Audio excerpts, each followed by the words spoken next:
अस्सलाम वालेकुम नाज़रीन, प्रोग्राम न्यूज़ मेकर्स के साथ मैं हूं आपकी मेज़बान ज़रिया आरिफ। मकबूल समाजी रहनुमा फैसल ईदी साहब का कोरोना टेस्ट मुस्बत आने के बाद इस खबर ने मीडिया पर भूचाल सा बरपा कर रखा है क्योंकि इसी से जुड़ी एक अहम और बड़ी खबर यह भी है कि जिस रोज फैसल ईदी में कोरोना की अलामात जाहिर होना शुरू हुई, ठीक उससे एक रोज पहले उन्होंने वज़ीर-ए-आज़म इमरान खान से मुलाकात की। तो क्या अब वक्त आ गया है कि प्राइम मिनिस्टर इमरान खान, जिनके हाथ में मुल्क की बागदौड़ है, वो समाजी दूरी अख्तियार कर लें? क्योंकि 15 अप्रैल को उनकी मुलाकात होती है फैसल ईदी साहब से और 16 तारीख को फैसल ईदी साहब में ये अलामात जाहिर होना शुरू हो जाते हैं। दूसरी खबर कुछ इस तरह से है कि शेख रशीद ने बहरान के पेश नज़र वज़ीर-ए-आज़म इमरान खान साहब को मशवरा दिया है सुलह का। माजी में इस मामले पर बार बार इनकार करने वाले खान साहब के शेख रशीद का मशवरा मानेंगे, क्योंकि शेख साहब के हवाले से कहा जाता है कि वो PTI के अहम इत्तेहादी हैं और सियासी दावपेच वो बहुत अच्छे तरीके से जानते हैं। तो क्या इस मशवरे पर अमल करेंगे प्राइम मिनिस्टर? ये भी क्वेश्चन मार्क है। कोरोना बहरान के बाइस तलब में कमी से तेल की कीमतें मुसलसल गिरावट का शिकार हैं। आलमी मंडी में अमरीकी खाम तेल तारीखी गिरावट का शिकार हुआ, जिसके बाद उसकी कीमत सिफर की सतह से भी नीचे चली गई। इसके बरक्स दूसरी जानिब ब्रेंट क्रूड ऑयल 25.62 डॉलर फी बैरल की सतह पर मुस्तहकम है। तो क्या पाकिस्तान इस मौके से कोई फायदा उठा सकता है? और मुल्क में कोरोना की वजह से बढ़ती हुई सूरत हाल इंतहाई तशवीशनाक होने के बाइस ऐसे में दवासाज कंपनियों ने काम करना बंद करने की धमकी दी।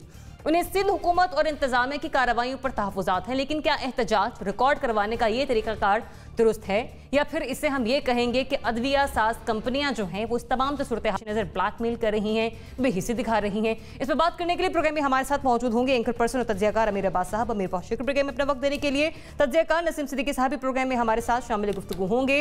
तज्ज़ियाकार लाहौर स्टूडियो से हमें ज्वाइन करेंगे मुबशिर बुखारी साहब। Thanks for joining us. साथ ही साथ एंकर पर्सन और तज्ज़ियाकार कामरान यूसुफ भी प्रोग्राम में आज हमारे साथ मौजूद होंगे और तज्ज़ियाकार lieutenant general retired Amjad Shoaib साहब भी प्रोग्राम में हमें ज्वाइन कर रहे हैं। तो सबसे पहले बात कर लेते हैं प्राइम मिनिस्टर इमरान खान साहब की, जिनकी मुलाकात होती है फैसल ईदी साहब से 15 अप्रैल को, और उसके बाद हम ये देखते हैं कि 16 अप्रैल को समाजी कारकुन फैसल ईदी साहब जो कि ईदी फाउंडेशन के सरबराह हैं, उनका कोविड पॉजिटिव का टेस्ट सामने आता है, उसकी रिपोर्ट सामने आती है। 16 अप्रैल से उनमें सर्द बुखार, गला ख़राब की अलामात जाहिर होना शुरू हो जाती हैं। याद रहे कि फैसल ईदी की प्राइम मिनिस्टर इमरान खान से जो मुलाकात हुई वो 15 अप्रैल को हुई और उनमें जो अलामात जाहिर हुई वो 16 अप्रैल को हुई। तो क्या ये वक्त आ चुका है कि वज़ीर-ए-आज़म इमरान खान समाजी अलहदगी इख्तियार कर ले? अमीर, आपसे आगाज़ कर रही हूँ। सबसे पहले बताइएगा, सिचुएशन आपके सामने है और हम ये कहते हैं कि ह्यूमन ट्रांसमिशन के बायस कोरोना जो है वो बहुत तेज़ी से फैलता है। प्राइम मिनिस्टर के हाथ में मुल्क की बागदौड़ है, हमारे सरबराह हैं वो। ये वक्त आगे है कि उन्हें कुछ वक्त के लिए समाजी अलहदगी इख्तियार करनी चाहिए? देखिए, प्राइम मिनिस्टर सिर्फ फैसल ईदी नहीं, प्राइम मिनिस्टर आपको याद होगा बहुत से लोगों से मिल चुके हैं, ऐसे लोगों से कि जिनसे प्राइम मिनिस्टर अपनी असाइनमेंट से रिलेटेड फ्रीक्वेंटली नहीं मिलते हैं। जो लोग डोनेशन के लिए आ रहे हैं प्राइम मिनिस्टर के पास, वो बनीगाला में भी प्राइम मिनिस्टर को मिले हैं, वो प्राइम मिनिस्टर ऑफिस में भी मिले हैं प्राइम मिनिस्टर को। और अगर कोई ऐसी चीज़ सामने आई है पॉजिटिव जिस तरह से फैसल ईदी साहब की, लेकिन ज़्यादा तशवीश की बात इसलिए नहीं है क्योंकि सईद गनी साहब का हमारे सामने केस है कि उनके अंदर कोई सिम्टम्स नहीं थे, उनका पॉजिटिव आया, फिर शायद दूसरी दफ़ा भी पॉजिटिव आया और फिर बाद में नेगेटिव आ गया। इस तरह बहुत से लोग ऐसे हैं कि जिनके अंदर सिम्टम्स, अलामात ज़ाहिर नहीं होती हैं। अब अल्लाह करे कि फैसल ईदी साहब रूबसेहत हों और सिर्फ टेस्ट की हद तक पॉजिटिव हो, अलामात पॉजिटिव ना हो। अगर अलामात पॉजिटिव नहीं है तो फिर कोई तशवीश की बात नहीं है। लेकिन बहरहाल जिस तरह आपने कहा कि प्राइम मिनिस्टर आफ्टर ऑल चूँकि चीफ एग्जीक्यूटिव हैं, कैप्टन ऑफ द शिप हैं, और इस बहरान के अंदर जो प्राइम मिनिस्टर की हैसियत है वो एक न्यूक्लियस की तरह से है और सब उस न्यूक्लियस के गिर्द जो है वो चक्कर काट रहे हैं। तो अगर खुदा न खास्ता वज़ीर-ए-आज़म के अंदर कोई ऐसी चीज़ ट्रांसमिट होती है तो ये किसी भी तौर पर इस बहरान के अंदर हमारे लिए मुनासिब नहीं है। तो इसमें कोई हर्ज नहीं है। देखते हैं कि बरतानिया के प्राइम मिनिस्टर ने भी ख़ुद को पहले क्वारंटीन किया, फिर उनकी अहलिया जो है वो उनसे पहले क्वारंटीन कर चुकी थी अपने आप को। इसी तरह से बरतानिया के शहजादे जो हैं उन्होंने अपने आप को क्वारंटीन किया। दुनिया के कई सरबराह ने, कनाडा के जो प्राइम मिनिस्टर ने जस्टिन ट्रूडो, उनकी अहलिया ने अपने आप को क्वारंटीन किया, फिर खुद कैनेडियन प्राइम मिनिस्टर ने अपने आप को क्वारंटीन किया। तो बहुत सारे सरबराह मुमलिकत हैं ऐसे जिनके अंदर अगर अलामात ज़ाहिर हुई हैं, उनको खदशा हुआ कि उनकी, चूँकि ज़ाहिर बात है सरबराह मुमलिकत की जो मुलाकातें हैं वो मुख्तलिफ ऐसे और हेड ऑफ द स्टेट्स के साथ भी होती हैं कि जो कैरियर हो सकते हैं। तो इसमें कोई हर्ज नहीं है अगर प्राइम मिनिस्टर 4, 5, 6 रोज़ के लिए अपने आप को अलहदा कर लें और अपना टेस्ट करवाएं। अगर टेस्ट उनका, हम तो दुआ गए हैं कि वो नेगेटिव ही हो और उसके बाद वो दोबारा अपनी जिम्मेदारियां संभाल सकें। तो देखिए साहब, प्राइम मिनिस्टर को अलहदगी इख्तियार कर लेनी चाहिए। देखिए, बात यह है कि दुनिया की मिसालें अभी अमीर ने दी हैं। जब कोई ऐसा वाक़या होता है तो बिल्कुल ज़िम्मेदारी तो बन जाती है, क्योंकि फैसल ईदी साहब आपने देखा होगा कि उनको चेक पेश कर रहे हैं, तो डेफिनेटली जब कहा जाता है कि कागज़ के ऊपर भी होता है। और दूसरी बात यह कि जब हम किसी को लीडर होने के नाते जब हम आवाम को कोई पैगाम देते हैं, हमें उस पर अमल भी करना चाहिए। प्राइम मिनिस्टर इमरान खान अनथक मेहनत करते हैं, 16-16 घंटे 18-18 घंटे मीटिंग्स करते हैं। उनकी नीयत पे कोई शक नहीं है, उनकी मेहनत पे कोई शक नहीं है। लेकिन अगर उनको ऐसी मीटिंग्स ज़रूरी भी हैं तो क्या वो मास्क नहीं पहन सकते? जब हम दूसरों को मिसाल देते हैं मास्क पहनने की, हम अगर ख़ुद मास्क ना पहने, हम ग्लव्स ना पहने और हम एहतियात ना करें, मतलब आप चेक जो है वो पकड़ के तस्वीर खिंचवाने की मेरे ख्याल से ज़रूरत नहीं है। चेक दिया जा सकता है, दूर से रखा जा सकता है, फासला 6 फुट से कम नहीं है। हम दूसरों को कह रहे हैं 6 फुट से कम ज़्यादा फासला होना चाहिए और हम 3 फुट पे खड़े हुए। तो बहरहाल इस तरह की एक तो चीज़ें नहीं होनी चाहिए, क्योंकि ये मैसेज जब आवाम को जाता है तो आवाम भी इन चीज़ों को ईजी ले लेती है। लेकिन मेरा ख्याल है क्योंकि फैसल ईदी साहब उनके बड़े क्लोज कॉन्टेक्ट में आए थे, उन्होंने मास्क भी नहीं पहना हुआ था, उन्होंने ग्लव्स भी नहीं पहने हुए थे, तो बिल्कुल प्राइम मिनिस्टर को चाहिए कि वो अपना टेस्ट भी कराएं और कुछ दिनों के जब तक टेस्ट का रिजल्ट ना आ जाए, जब तक कम से कम क्वारंटीन में जाए, ताकि जो मिसाल हम बरतानिया, अमेरिका और दूसरे मुल्कों की हर वक्त दूसरे लोगों को देते हैं, तो फिर हमें उस पर अमल भी करना चाहिए। अमीर ने जैसे बिल्कुल सही कहा कि आप देखें कि जस्टिन ट्रूडो, उनकी वाइफ बोरिस जॉनसन, उनकी गर्लफ्रेंड, ये सब क्वारंटीन में गए और उन्होंने जो है वो ये साबित किया कि जो वो बात कह रहे हैं वो उस पर अमल भी कर रहे हैं। तो बिल्कुल जाना चाहिए प्राइम मिनिस्टर को। बुखारी साहब, सिर्फ ज़बानी कलामी कह देना कुछ नहीं होता, प्रैक्टिकल भी करके दिखाना पड़ता है अगर अब हमें आवाम को राह रास्त पर लाना है, मतलब उनमें शऊर बेदार करना है। अब ये मुलाकात प्राइम मिनिस्टर के साथ भी हो गई, आप समझते हैं उन्हें समाजी अलहदगी अख्तियार कर लेनी चाहिए? देखिए, सबसे पहले तो बात यह है कि जो SOP हम पूरी कौम को देने की कोशिश कर रहे थे सोशल डिस्टेंसिंग के हवाले से, और उसकी बड़ी अच्छी मिसाल प्राइम मिनिस्टर ने खुद ही एक फ़ोटो, बड़ी शोरा आफाक फ़ोटो आपको याद होगा, मौलाना तारिक जमील के साथ मंजर आम पे आया था, जिसमें मौलाना साहब मुसाफिहा करने के लिए हाथ आगे बढ़ा रहे थे, तो इमरान खान साहब ने सीने पे हाथ रखा हुआ था, जिसका और उस पर बाकायदा यही डिस्कशन हुआ कि ये एक सोशल डिस्टेंसिंग के लिए प्राइम मिनिस्टर का क्लियर एंड लाउड मैसेज है कि मुसाफिहा नहीं करना और दूर रहना है, बड़ी अच्छी बात है।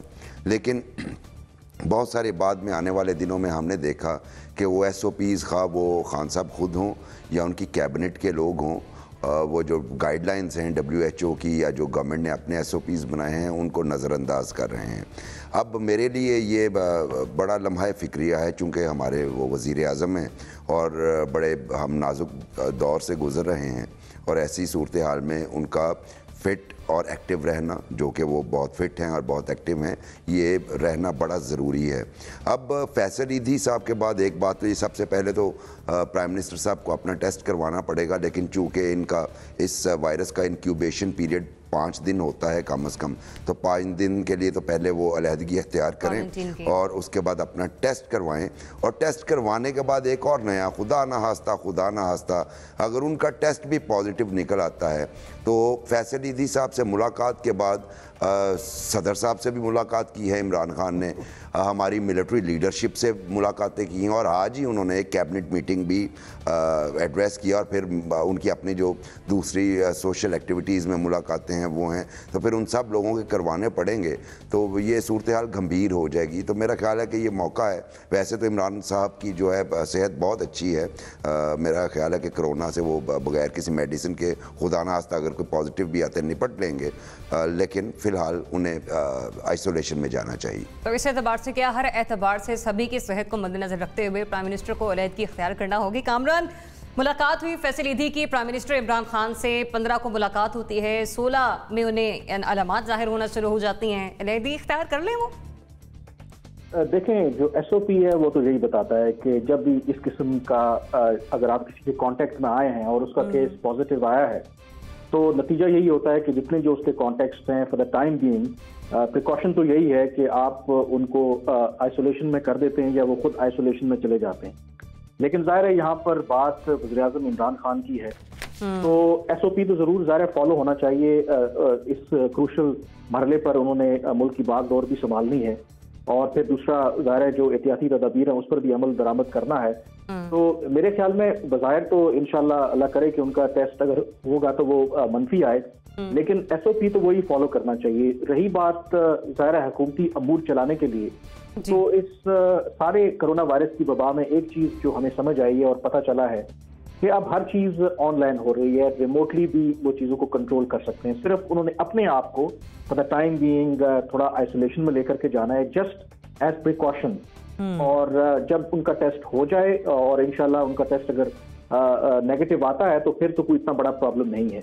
लेकिन इसके साथ साथ एक और जिस चीज का हमें अंदाजा होता है कि फैसल ईदी जब उनसे मिले और जिस तरीके से उनका टेस्ट फिर पॉजिटिव आया, कि आप इससे अंदाजा करें कि ये जो कोरोना वायरस की वबा है अब कितनी तेजी से लोकली ट्रांसमिट हो रही है।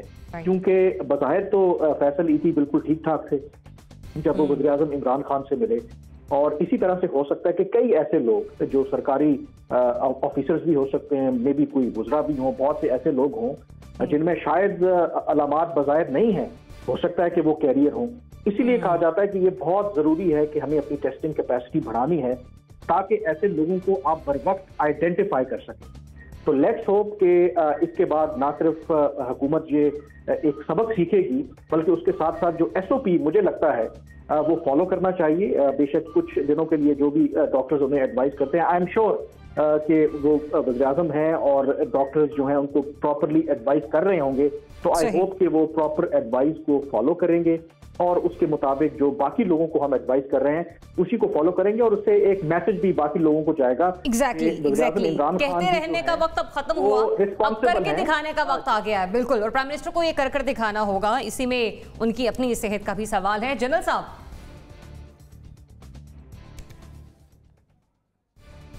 आपसे मुखातिब हूं, बताइएगा प्राइम मिनिस्टर इमरान खान, चूंकि मुलाकात हुई उनकी फैसल ईदी साहब से, आप समझते हैं उन्हें समाजी अलहदगी इख्तियार कर लेनी चाहिए, वो करें? बिस्मिल्लाहिर्रहमानिर्रहीम। देखिए, बिल्कुल उनको कुछ दिनों के लिए क्वारंटीन में चले जाना चाहिए और वहां से भी वो ऑनलाइन एक्टिविटी अपनी अगर चाहें तो जारी रख सकते हैं। मैं एक चीज बताऊं, ये जो लेटेस्ट रिसर्च आई है, एक्चुअली इसमें एहतियात का जो पहलू है वो जितनी थोड़ी बहुत हम एहतियात करते हैं या जो कुछ भी हम पहनते हैं मास्क वगैरह, ये इतना नाकाफी है। चाइनीज ने जो लेटेस्ट इस पे पेपर इशू किया है उसमें वो ये कहते हैं कि ये आम वायरस जो आज दिन तक हम जिसको जानते थे उससे ये 270 गुना जल्दी मल्टीप्लाई करता है, 270 गुना ज्यादा मल्टीप्लाई करता है। जिसका मतलब ये है कि ये वायरस अगर थोड़ी देर के लिए भी आपके पास आसपास कहीं है तो ये बहुत जल्दी मल्टीप्लाई करेगा और आपको, और खास तौर पे किसी इंडिविजुअल के अगर अंदर चले जाता है तो ब्लड स्ट्रीम में जाके ये बहुत जल्दी मल्टीप्लाई करता है। इसका मतलब ये है कि इसका रिस्क दूसरे जो नॉन वायरसेस थे उनकी निस्बत कहीं ज्यादा है। लिहाजा प्राइम मिनिस्टर का जाना इसलिए भी जरूरी है कि पूरी कैबिनेट मिलती है और उनके पास सीनियर ऑफिसर्स वगैरह आते जाते हैं, मिलिट्री लीडरशिप आती जाती है।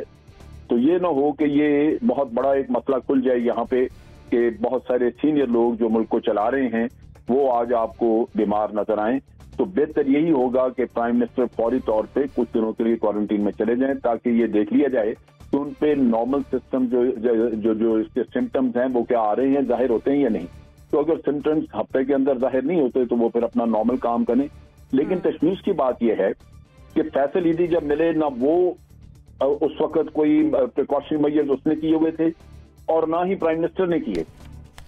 ये वायलेशन जो है ये किसी भी सूरत कहीं नहीं होनी चाहिए। अगर ये होगी तो बाहर जैसे ही आप थोड़ा बहुत अपना लॉकडाउन को मजीद रिलैक्स करेंगे, लोगों को दुकानों की इजाजत देंगे, तो आप उनसे क्या मुतालबा करेंगे?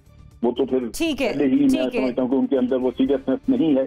तो मतलब ये बात सिर्फ प्राइम मिनिस्टर इमरान खान तक आकर महदूद नहीं होती, बाकी कैबिनेट के मेंबरान भी हैं, अस्करी क़यादत भी है और दीगर उनका अपना स्टाफ भी शामिल है जो हर वक्त उनके साथ साथ होता है। हम दुआ गो हैं कि इस वायरस से प्राइम मिनिस्टर इन्फेक्ट ना हुए हों, आपकी सलामती बहैसियत वज़ीर आज़म हम सभी के लिए लिहाजा, साथ ही साथ दुआ गो फैसल ईदी साहब के लिए भी कि आप जल्द अज जल्द सेहतियाब हो। आगे बढ़ते हैं, बात करते हैं शेख रशीद साहब की, जिन्होंने मौजूदा हालात में तमाम सियासी मुखालिफिन के साथ सुलह करने का मशवरा दिया है प्राइम मिनिस्टर इमरान खान को। रावलपिंडी में आज वो मीडिया से गुफ्तगू कर रहे थे और कहा कि वज़ीर-ए-आज़म को कहा है कि तमाम सियासतदानों और मीडिया से दोस्ती कर लें।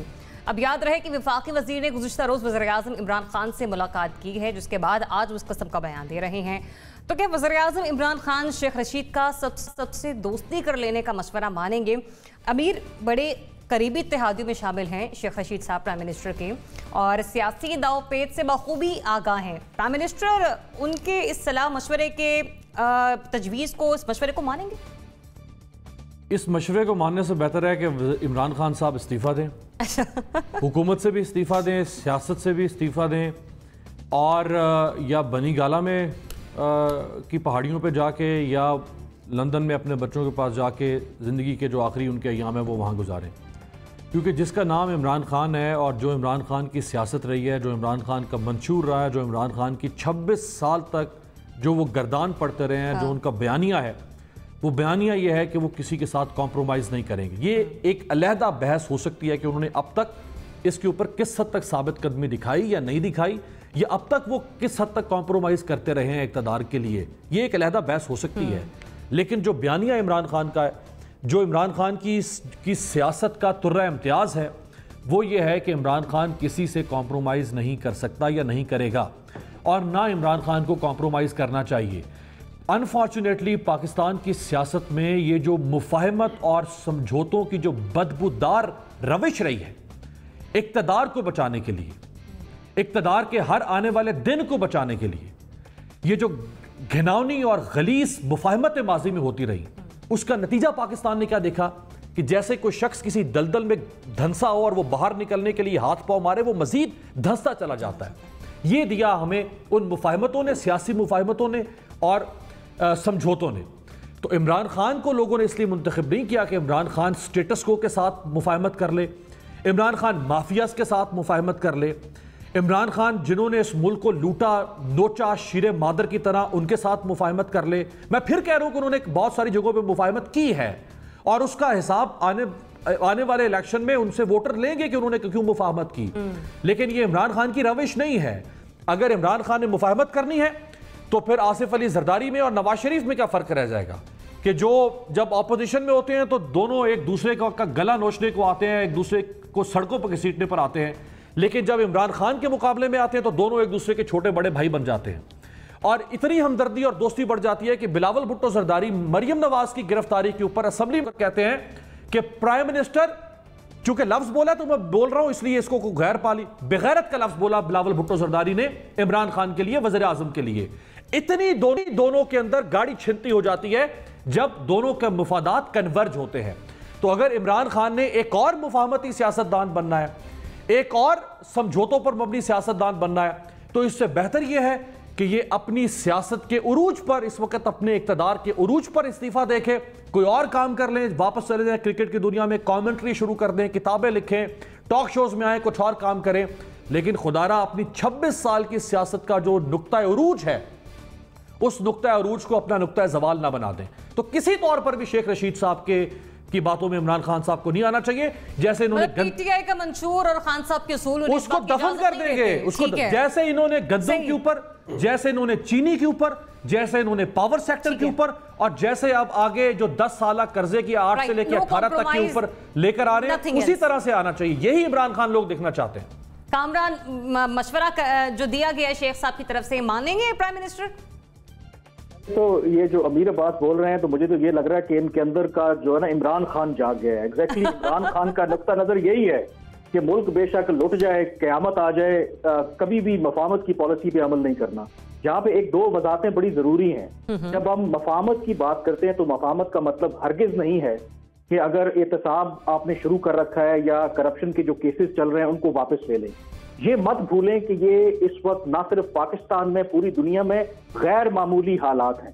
इस बात को मत भूलें। और इतने गैर मामूली हालात हैं कि सऊदी अरब जैसा मुल्क जो यमन में हुती बागियों के खिलाफ 5 साल से लड़ रहा था, उसने यकतरफा जंगबंदी का ऐलान कर लिया और हुती बागियों ने उसके जवाब में उस जंगबंदी की उसको उन्होंने रेसिप्रोकेट किया।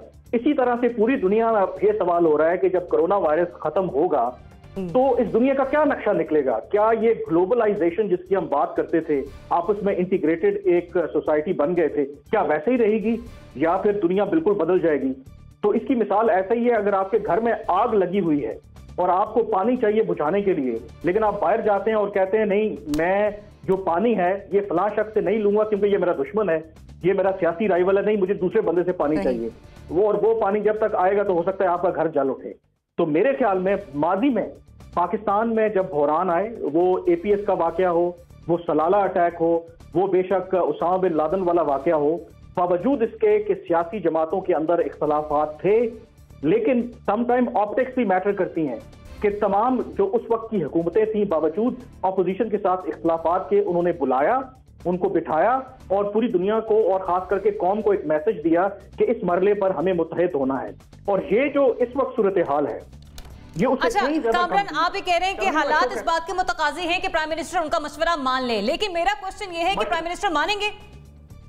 प्राइम मिनिस्टर बिल्कुल नहीं मानेंगे। जो अमीर अब्बास ने कहा है, वो जितना गुस्सा इनके अंदर है एग्जैक्टली उनके अंदर भी है। और उनकी मैं बसद एहतराम वज़ीर-ए-आज़म इमरान खान की अना बहुत ऊंची है, जो मर्जी हो जाए वो मफामत नहीं करेंगे, वो कभी भी इस तरह की पॉलिसी पे अमल पैरा नहीं होंगे। लेकिन शेख रशीद जो हैं वो बड़े समझदार हैं, उनको पता है कि हालात उस तरफ जा रहे हैं कि शायद ये अकेले की बात नहीं है। वो सियासी दावपेच से बखूबी वाकिफ हैं, आगाह हैं। एक बात कह दूं अगर आप इजाजत दें। जी जी प्लीज। अच्छा, मेरा ये कहने का ये कतन मकसद नहीं है कि शहबाज शरीफ और बिलावल साहब या बाकी ऑपोजिशन के साथ कोरोना के इस वबा से निमटने के लिए बैठना नहीं चाहिए।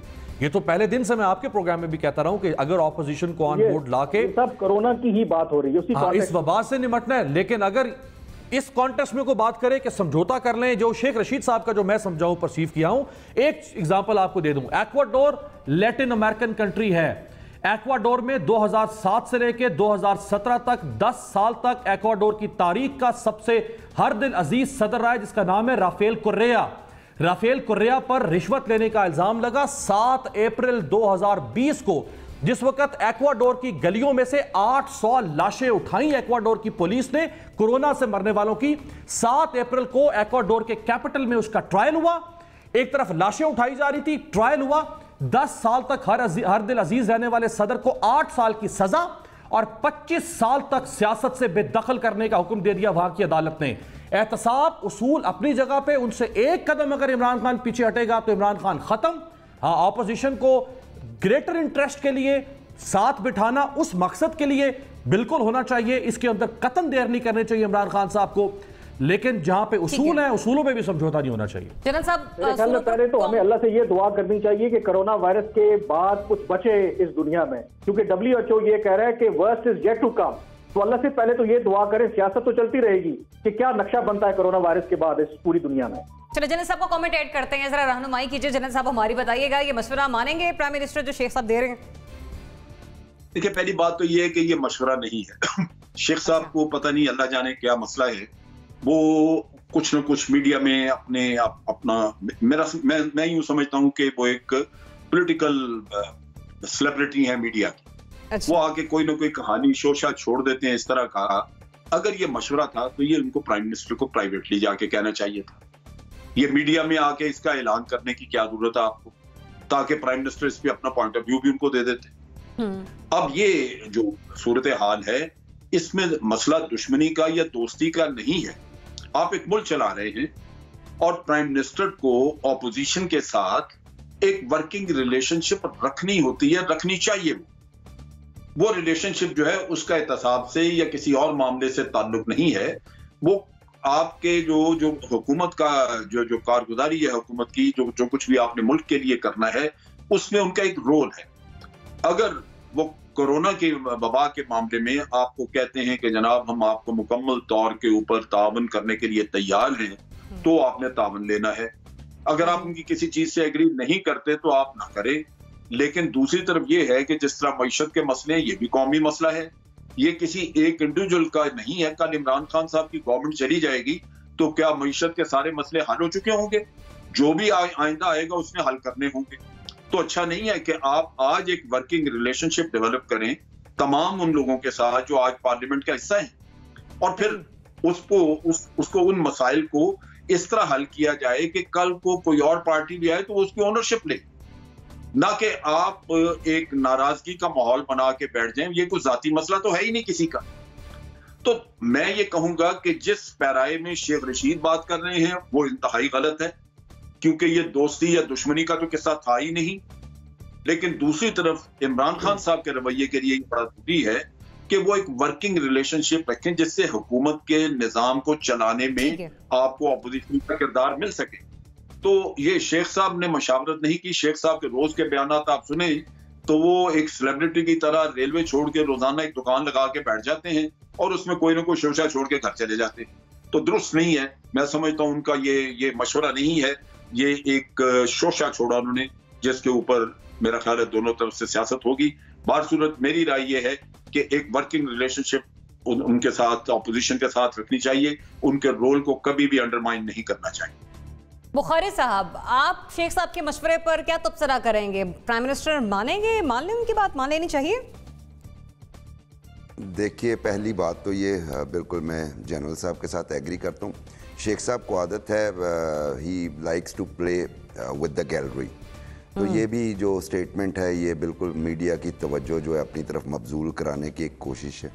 दूसरी बात यह है कि ये जो उन्होंने स्टेटमेंट दिया है इसके 2-3 पहलू हैं। अच्छा, इसमें एक पहलू ये निकलता है कि जी सब कुछ भुला दीजिए, जिस पे अमीर अब्बास अपनी ख्यालात का इजहार कर रहे थे, सब कुछ भुला दीजिए, माफ़ कर दीजिए और सबसे दोस्ती कर लें। दूसरा मतलब इसका ये निकलता है कि अभी कोरोना वायरस है तो इनसे दोस्ती करना। और तीसरी बात मीडिया के हवाले से कि ये 3 मुख्तलिफ बातें हैं। अच्छा, जहाँ तक एहतसाब की बात है, आप बशमूल आपके ज़रियाब हम सारे इस बात पे जो है इत्तफाक करते हैं, यहाँ पे एक रूथलेस अकाउंटेबिलिटी होनी चाहिए और हम सब उसके हामी हैं। हम चाहते हैं कि अकाउंटेबिलिटी पे कोई कंप्रोमाइज़ ना हो और कोई भी इस हवाले से कंप्रोमाइज़ करने को तैयार नहीं है। खान साहब तो बड़ी दूर की बात है, मैं या आप भी नहीं तैयार कि किसी ने भी अगर लूटा है उसे माफ़ किया जाए। लेकिन उसके साथ साथ हम ये भी चाहते हैं कि अकाउंटेबिलिटी ऐसी हो जिसमें आपको पॉलिटिकल विक्टिमाइजेशन की बू ना आए और बिल्कुल ट्रांसपेरेंट किस्म की अकाउंटेबिलिटी हो। ये ना हो कि प्राइम मिनिस्टर साहब का एक एडवाइज़र उठ के कहे जी परसों 3 बड़े बंदे पकड़े जाएंगे और परसों वाकई में 3 बड़े बंदे पकड़े जाएं। इस तरह की अकाउंटेबिलिटी हम नहीं चाहते और ना ही किसी जमहूरी मुआशरे में इस तरह की अकाउंटेबिलिटी की इजाज़त देनी चाहिए।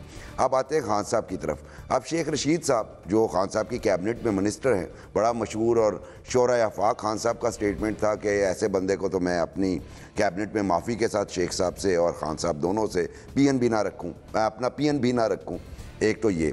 दूसरा, ट्रैक रिकॉर्ड ये हिस्ट्री हमें ये बताती है कि 2007 के इलेक्शंस में इमरान खान साहब ने नवाज शरीफ साहब के साथ मिल के इलेक्शन का बाइकआउट अनाउंस किया था और मैं ज़ाती तौर पे खान साहब से मैंने कहा था कि आपने ये गलत किया है, नवाज शरीफ साहब बैकआउट कर जाएंगे। और खान साहब ने मुझे कहा you are living in a fool paradise, ये उनके ज़मान पार्क वाले घर की बात है। तो उन्हीं नवाज शरीफ के साथ मिल के उन्होंने किया, जिसका मतलब है वो कंप्रोमाइज़ भी करते रहे हैं, यू टर्न भी लेते रहे हैं। लेकिन अभी जो टोन चल रही है उनकी, जहाँ तक कोरोना का मसला है, बिल्कुल मुराद अली शाह साहब के साथ जो है वर्किंग रिलेशनशिप कायम होना चाहिए और इसी तरह ही दूसरी पार्टीज और expertise it is all about corona. तो कोरोना के मामले पर एक पेज पर आना चाहिए ताकि इस खतरे से जंग की तरह एक पेज पर आके लड़ा जाए। जी बिल्कुल, मैं ये कह रहा हूँ बिल्कुल मैं ये कह रहा हूँ कि कोरोना के मामले पे आना चाहिए, लेकिन वो नहीं आएंगे चूँकि खान साहब जो हैं वो थोड़े से स्टबन हैं ऐसे मामलात में और वो क्रेडिट मेरा ख्याल है वो नहीं पसंद करेंगे किसी दूसरे को दें। अभी देखें ना, मुराद अली शाह साहब के पे जो 2 सिंध के मिनिस्टर जो उनके हवाले से बात कर रहे हैं, उसी से जाहिर हो रहा है कि वो इस मूड में कम अज़ कम नहीं। तो देखिए साहब, हमारे सभी पैनलिस्ट खान साहब की शख्सियत से, उनकी फितरत से वाबस्ता हैं। शेख साहब नहीं जानते जो वो इस तरह का मशवरा दे रहे हैं, बहरहाल दे दिए तो मानेंगे? पहले तो मैं मुबशर बुखारी साहब को बताऊं कि खान साहब अपने वादे के हमेशा पास करते हैं। उन्होंने शेख रशीद को पीएन नहीं रखा, उन्होंने उनको अपना मिनिस्टर बनाया, तो बात पे कायम रहे, पीएन नहीं रखा। अच्छा, दूसरी बात ये है कि शेख साहब को शौक है, हमेशा आपको पता है कि वो 8वीं दफ़ा मिनिस्टर बने और उन्हें पता है कि ग्राउंड में किस तरह शॉट मारनी है, किस तरह बाउंसर को खेलना है, किस तरह लूज बॉल को खेलना है। तो वो हमेशा कोई ना कोई ऐसी खबर बीच में, बल्कि कहना चाहिए चुटकुला छोड़ते रहते हैं, जिससे मीडिया में एक तरतली मच जाती है और आवाम भी उस तरफ लग जाती है। मैं तो कह रहा हूँ कि ये बात कह के वो इमरान खान के इत्तेहादी हैं, लेकिन वो इमरान खान के खिलाफ बात कर रहे हैं, क्योंकि जो बात वो कहते हैं कि आप अपने दुश्मनों से जो है वो कॉम्प्रोमाइज़ कर लें, उसका ये तासुर जाता है कि इसका मतलब है कि प्राइम मिनिस्टर जो है वो मीडिया टाइकॉन को अंदर करा रहे हैं या प्राइम मिनिस्टर के कहने पे शहबाज शरीफ को बुलाया जा रहा है। उसका तो यही तासुर जाएगा ना कि आप दोस्ती कर लें ताकि ये मामला ख़त्म हो जाए। और जहाँ तक कोरोना में अपोजिशन के साथ बैठने का मामला है, उसमें ज़रूरी नहीं है कि आप बिलावल के साथ बैठें, शहबाज शरीफ के साथ बैठें। अपोजिशन में बहुत सारे लोग हैं, कितने MNAs हैं, कितनी कायमा कमेटी कमेटीज़ बनी हुई हैं, कायमा कमेटीज़ के चेयरमैन हैं। जब स्पीकर के आपने अंडर एक कमेटी बना दी है जो अपोजिशन से रब्ता कर रही है, तो गवर्नमेंट इस वक्त कोरोना के मामले पे अपोजिशन को साथ लेके चल रही है। अपोजिशन को साथ लेके चलने का ये मतलब नहीं है कि शायद खाकान अब्बासी के केस ख़त्म करा दें, शहबाज शरीफ को नैब ना बुलाए, या जो मीडिया टाइकॉन है उनको रिहा कर दिया जाए। ये अलग मामलात हैं और दुनिया के मामलात साथ साथ चल रहे हैं। जब सुप्रीम कोर्ट बैठ के अपने फैसले कर लिए, हाई कोर्ट में सारे मामला चल रहे हैं, तो नैब को भी अपने काम करने दें। और जहाँ तक मेरा तजुर्बा है, मैंने खान साहब को देखा है, वो तो जो दोस्त उनके साथ सही नहीं चलता या उसके खिलाफ कोई बात हो जाती है तो वो उससे भी दोस्ती ख़त्म करके एक किस्म की दुश्मनी डाल लेते। तो जहां उनकी ऑलरेडी दुश्मनी है और जिस नारों के ऊपर वो चले हैं, जो कंटेनर के ऊपर खड़े होकर वो कहते रहे मैं किसी को नहीं छोड़ूंगा, यही उनकी पहचान है। मैं आपको 100% कहता हूँ, वो कभी भी शेख रशीद की बात को नहीं मानेंगे, वो इस तरह नहीं चलेंगे। वो अपोजिशन को उन्होंने जिम्मेदारी स्पीकर की लगाई हुई है, वो थोड़ा बहुत उनको साथ लेके चलते रहेंगे। इमरान खान फाइटर है, वो खुद लड़ना जानता है और वो खुद अकेले भी लड़ना पड़ा तो वो लड़ेंगे, लेकिन शेख रशीद के जो मशवरा है उस पर कभी भी अमल नहीं करेंगे। शेख रशीद के मशवरे पर प्राइम मिनिस्टर इमरान खान कभी अमल नहीं करेंगे। राय बिल्कुल मुख्तलिफ हो सकती है हमारे तज्ज़ियाकारों की, लेकिन जवाब मुत्तफ़िका है कि जो मशवरा उन्होंने दिया वो खान साहब किसी सूरत मानेंगे नहीं, क्योंकि किसी हद तक वो थोड़े से स्टबर्न भी हैं अपनी शख्सियत में और अपने उसूलों पर वो कभी कॉम्प्रोमाइज़ नहीं करते। मुझे बढ़ना एक ब्रेक की तरफ, स्टे ट्यून्ड।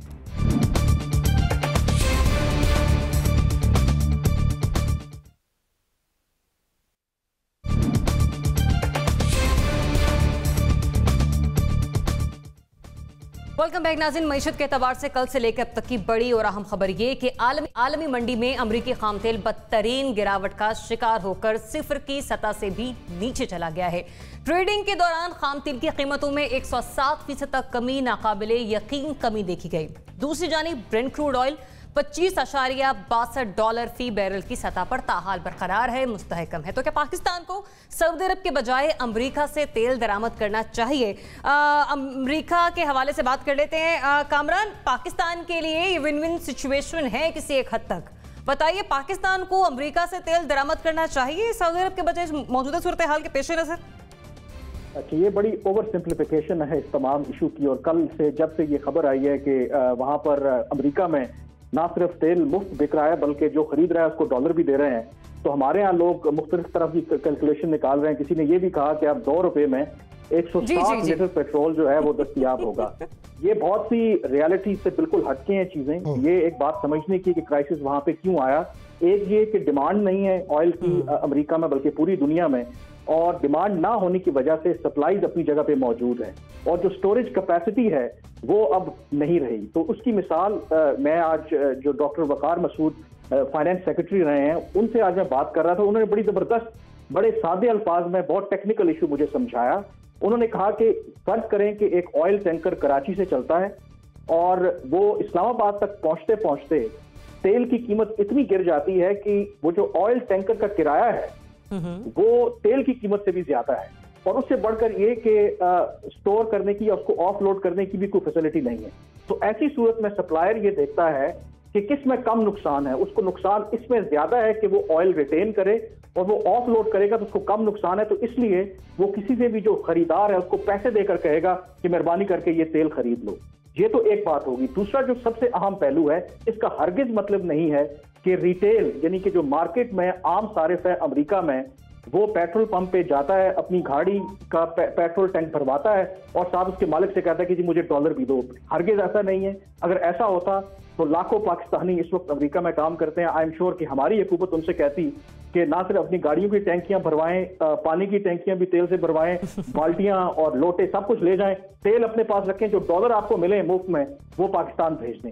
बिल्कुल ऐसा नहीं है। और दूसरी ये बात कि हम जो तेल खरीदते हैं, आपने बिल्कुल सही कहा कि वो ब्रेंट क्रूड जो बेंचमार्क है, 2/3 दुनिया की जो ममालिक है वो तेल वहां से खरीदते हैं और वहां पे भी आज गिरावट जरूर आई है। मैं जो बात करना चाह रहा हूं, बज़ाहिर लगता जरूर है कि तेल की कीमतों में गिरावट आएगी तो हमारे यहाँ तेल की कीमतें कम होंगी, इसी तरह इंपोर्ट बिल कम होगा।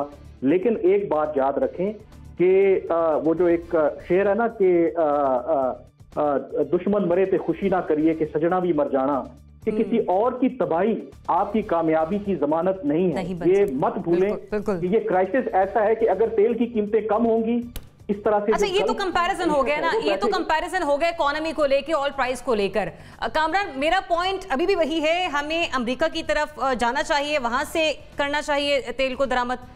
मेरा नहीं ख्याल कि ये मुमकिन है अभी ऐसी सूरत हाल में, क्योंकि 2/3 जो है दुनिया का वो वहां से करता है। और वो जो आपको तेल सस्ता लगता है ना अमेरिका का, वो इसलिए लगता है कि उसकी ट्रांसपोर्टेशन कॉस्ट और उसकी क्वालिटी में भी फर्क है जो क्रूड ऑयल है। अच्छा। तो इस वजह से जो इवेंचुअली जब आपके पास जो शिपिंग कॉस्ट और वो सारी चीजें आप चार्जेस डालेंगे तो हो सकता है कि आपको प्राइस उतने में ही पड़ जाए। और ये मतलब हमें क्वांटिटी नहीं, हमें क्वालिटी को भी देखना होगा, क्वालिटी को भी देखना है। और सबसे इंपॉर्टेंट बात मैं लास्ट फिर आपसे ये कहना चाहता हूँ, ये लोगों की खुशफहमी है कि तेल की कीमतें मौजूदा हालात में कम होंगी तो पाकिस्तान को फायदा होगा, वक्ती तौर पे फायदा होगा, लेकिन ओवरऑल जब पूरी दुनिया में रिसेशन है तो उसका नुकसान होगा आपको। अमीर अक्सर कहते हैं तेल देखो, तेल की धार देखो, हमें देखना होगा और तेल दरामद करना चाहिए फिर हमें अमेरिका से। एक दो पॉइंट बड़े अहम मेरी भी उसमें रहनुमाई कर दी है कामरान ने जो बात की है। देखें, पाकिस्तान ने जो आखिरी शिपमेंट मंगवाई थी वो शायद $16 पर बैरल के ऊपर पाकिस्तान ने आखिरी शिपमेंट मंगवाई है। अब शायद ये को $0 पे आ गया था, अब फिर बढ़ के को $1.5 पे आ चुका है जो अमेरिकन क्रूड ऑयल है।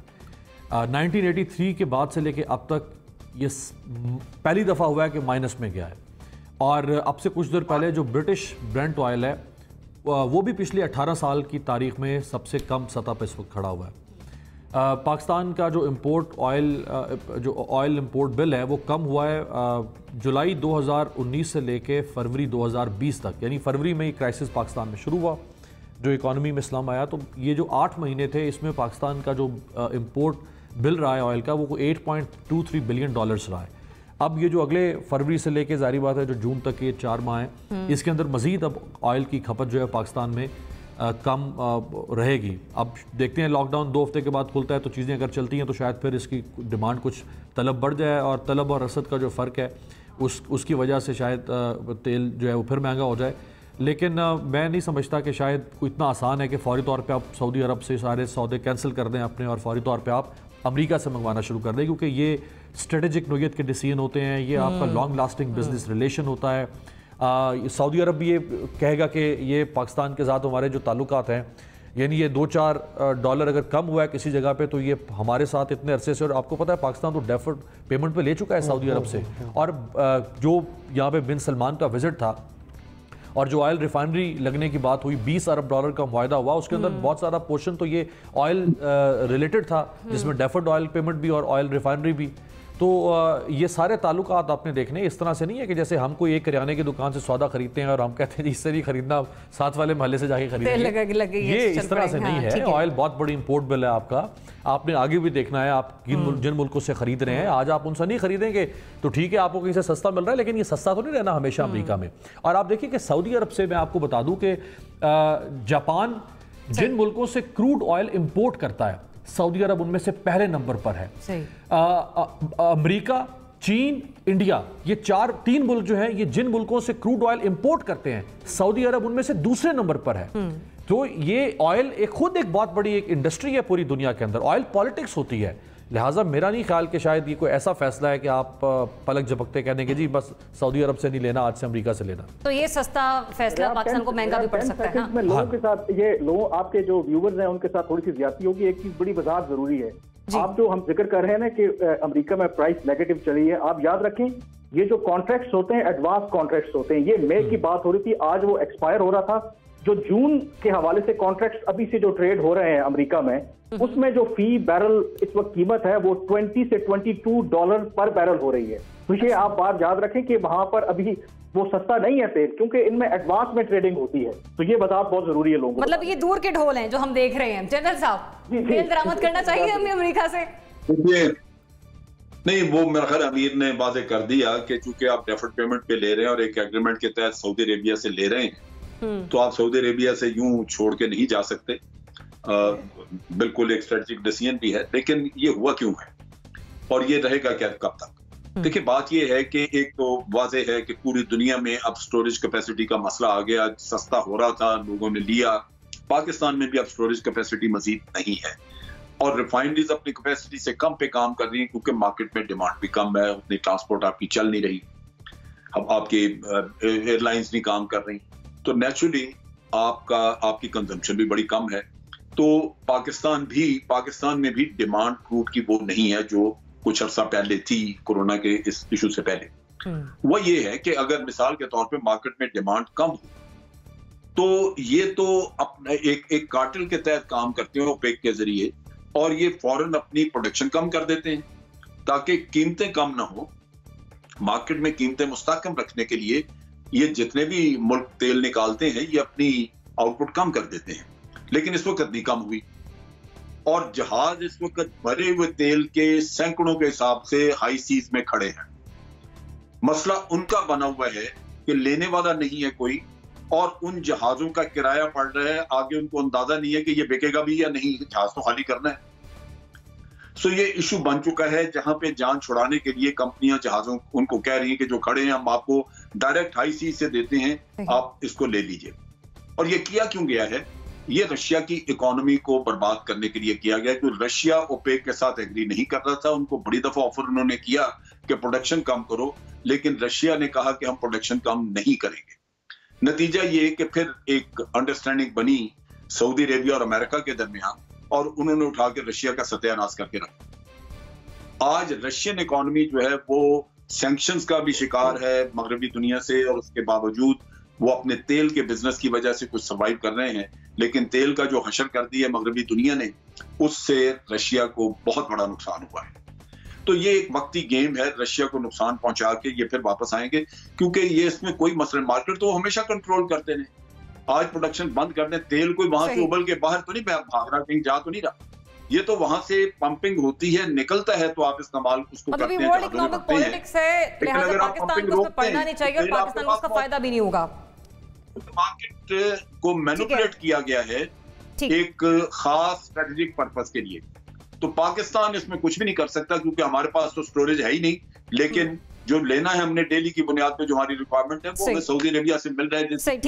जो डिबेट आगे बढ़ रही है इस मामले की गुत्थी सुलझती चली जा रही है, सवाल मेरा फिर वहीं पर है कि अमेरिका से तेल दरामद करना चाहिए हमें। देखिए जरा बात यह है कि इस वक्त जो कोरोना का जिन बेकाबू हुआ है, अभी आपको पता ही नहीं कि फ्यूचर में क्या होने वाला है। दुनिया में किसी भी जगह अभी तक कोरोना को काबू नहीं किया जा सकता।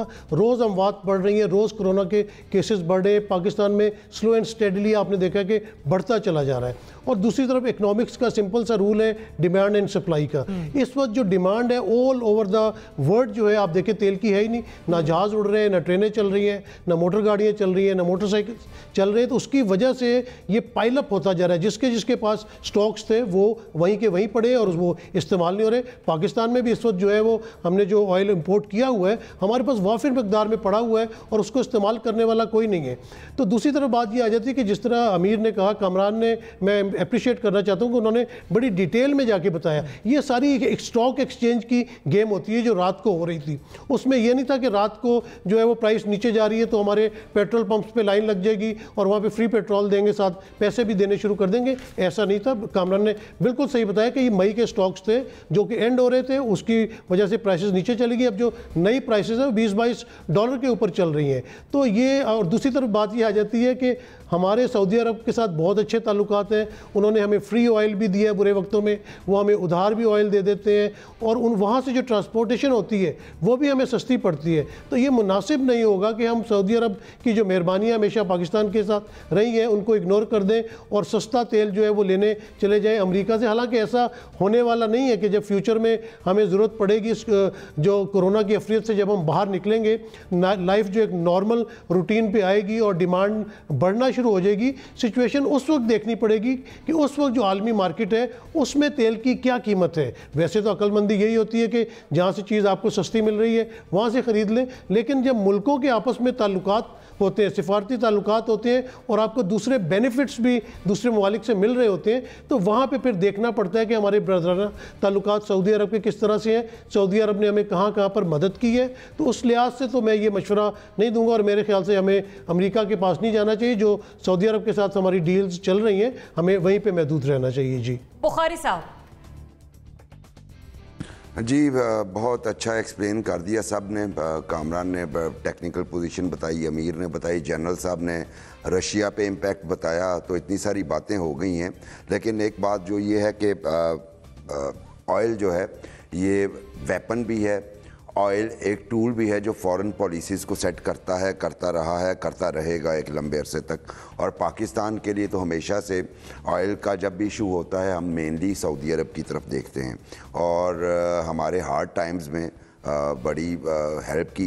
दूसरी बात कामरान ने जो पॉइंट आउट की, सस्ता तरीन तेल भी हो आप मान लीजिए, और आप ये भी मान लीजिए कि आप रेडी हैं अमेरिका से लेने के लिए, उसके जो फ्रेट चार्जेस यानी उसके जो ट्रांसपोर्टेशन चार्जेस होंगे वो जब यहाँ पहुँचेगा तो वो उतना ही आपको पड़ेगा जितने पे आप अभी ख़रीद रहे हैं। तो ऐसी सूरत हाल में क्या होगा कि आप अपना एक ट्रस्ट वर्दी पार्टनर यानी सऊदी अरब जो हमेशा आपको करता है उसको लूज़ करेंगे, उसका दिल भी खट्टा करेंगे, और उसके बाद आपको फ्यूचर की प्राइसेस का तो इल्म नहीं, क्योंकि वो प्लेयर्स हैं, जब चाहें प्राइसेस ऊपर ले जाएं, जब चाहें गिरा दें। माज़रत साहब, बुखारी साहब, आपका पॉइंट ऑफ व्यू आ गया, मेरे पास वक्त मुख्तसर है, मैं इंतहाई माज़रत के साथ, लेकिन आपके तज्ज़िये यकीनी तौर पर तज्ज़ियेकारों के तज्ज़ियों ने हमारे नाज़रीन को मुतमईन कर दिया होगा कि सिचुएशन इस वक्त क्या है। ये वर्ल्ड इकनॉमिक पॉलिटिक्स है और पाकिस्तान को इससे दूर रहना चाहिए। इसी के साथ ही मुझे मेहमानों को दीजिए इजाज़त।